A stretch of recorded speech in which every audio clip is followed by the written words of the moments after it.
दोस्तों, इस वक्त दुनिया में या तो युद्ध चल रहे हैं या फिर युद्धाभ्यास। रूस और यूक्रेन युद्ध के बाद कई देश आक्रामक हो गए हैं तो कई देश चौकन्ने। चीन वह देश है जिसने मौके का फायदा उठाते हुए ताइवान को घेर लिया, उसके चारों तरफ सैन्य अभ्यास शुरू कर दिया। चीन सिर्फ ताइवान तक ही सीमित नहीं रहा। चीन लगातार भारत, ऑस्ट्रेलिया, अमेरिका और जापान जैसे देशों से उलझ रहा है। अब इन्हीं देशों ने चीन को जवाब देने के लिए अपना शक्ति प्रदर्शन किया है, जिसे आज पूरी दुनिया देख रही है। इस युद्धाभ्यास का नाम पिच ब्लैक है, जो चीन के लिए किसी काल से कम नहीं है। पिच ब्लैक नाम की जबरदस्त एयर स्ट्राइक में 17 देश भाग ले रहे हैं। आपको बता दें कि इन सभी देशों का चीन के साथ किसी न किसी मुद्दे को लेकर विवाद चल रहा है। इस अभ्यास में Australia, Germany, France, America, Japan, England, Malaysia, New Zealand जैसे देश शामिल है। भारत भी 4 सुखोई लड़ाकू विमानों के साथ इस एक्सरसाइज में हिस्सा ले रहा है। आपको बता दें कि इस एक्सरसाइज में अमेरिका, ऑस्ट्रेलिया और जापान F-35 लड़ाकू विमान लेकर पहुंचे हैं। इन्हें दुनिया का सबसे आधुनिक लड़ाकू विमान माना जाता है। फ्रांस राफेल लड़ाकू विमान के साथ आया है, तो जर्मनी ने अपना यूरो फाइटर टाइफून को अभ्यास में उतारा है। भारत इस अभ्यास में दूसरी बार हिस्सा ले रहा है। दोस्तों, इस पिच ब्लैक एक्सरसाइज में भारत ने हिस्सा लेकर चीन को तगड़ा झटका दिया है। रूस और यूक्रेन युद्ध के बाद अब ताइवान के मुद्दे पर दुनिया में तनाव बढ़ता जा रहा है। पूरी दुनिया के अलग अलग देश नई मोर्चेबंदियों और सैनिकों के साझेदारी में लगे हुए हैं।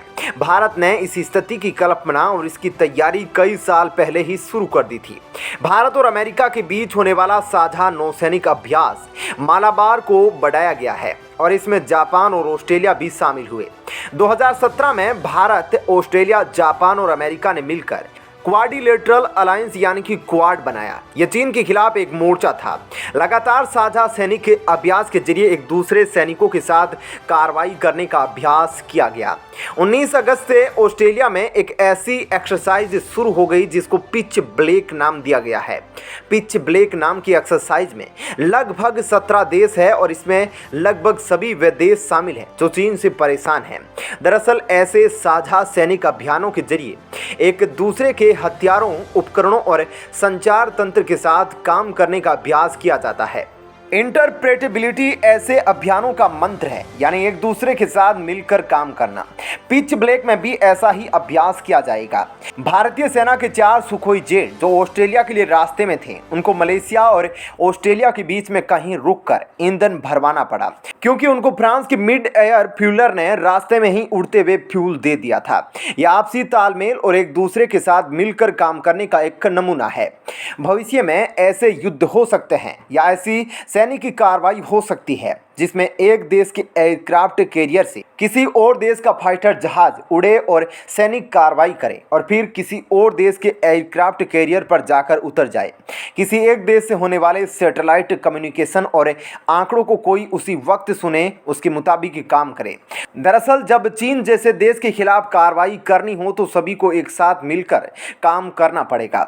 लोकतांत्रिक देशों के साथ मिलकर सैन्य अभ्यास करना पड़ेगा। दोस्तों, यही था पूरा मामला। आपकी क्या राय है इसके बारे में हमें कमेंट करके बताइएगा। वीडियो अच्छी लगी तो लाइक, शेयर, सब्सक्राइब करिए। धन्यवाद।